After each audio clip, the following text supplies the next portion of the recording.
অন্তর্বর্তীকালীন সরকারের একজন উপদেষ্টাকে আমরা দেখেছি যে ফ্যাসিস্ট গভর্নমেন্টকে, খুনি গভর্নমেন্টকে তারা পুনর্বাসনের জন্য বিভিন্ন বক্তব্য দিচ্ছেন। এই পুনর্বাসন বক্তব্যকে আমরা প্রত্যাখ্যান করেছি। আমাদের এই যে বৈষম্য বিরোধী ছাত্র আন্দোলনের যে ব্যানারটি রয়েছে, এই ব্যানারটির আন্ডারে যতগুলো হচ্ছে কর্মসূচি পালন করা হয়েছে, সবগুলো কর্মসূচি হচ্ছে কিন্তু ছাত্র নাগরিকের চাহিদার ভিত্তিতে দেওয়া হয়েছে।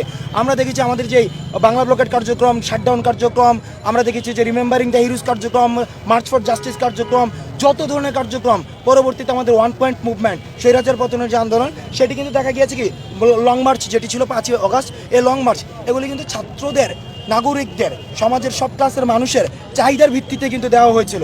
অর্থাৎ সেই জায়গায় আমরা সমন্বয়ক যারা রয়েছি, আমরা সমন্বয়করা শুধুমাত্র সমন্বয় করেছি।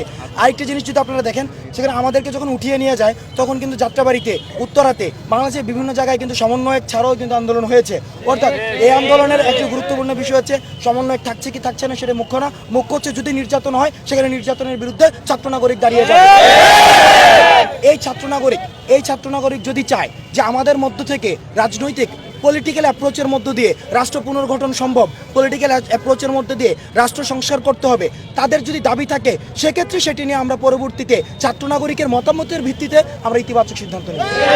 অপরাধ ট্রাইব্যুনালে খুনি হাসিনাকে প্রধান আসামি করে এবং এই ফ্যাসিজমকে যারা এতদিন পর্যন্ত যারা এই ফ্যাসিজমের যারা হচ্ছে বেনিফিশিয়ারি ছিল, তাদেরকে আসামি করে আন্তর্জাতিক অপরাধ ট্রাইব্যুনালে মামলা দায়ের করতে হবে। তৃতীয়ত, মিডিয়া কর্মীদের কাছে আমাদের আহ্বান থাকবে, যারা এই ফ্যাসিস্ট গভর্নমেন্টকে এতদিন পর্যন্ত সার্ভ করেছে, টিকিয়ে রেখেছে, বিভাজনের রাজনীতি বিদ্যমান করে যারা এই ফ্যাসিস্ট গভর্নমেন্টকে সেবা দিয়েছে, তাদের খবর যেন প্রচার করে মানুষকে বিভ্রান্ত করা না হয়, সেই জায়গাতে জনগণ আমরা মিডিয়া কর্মীদের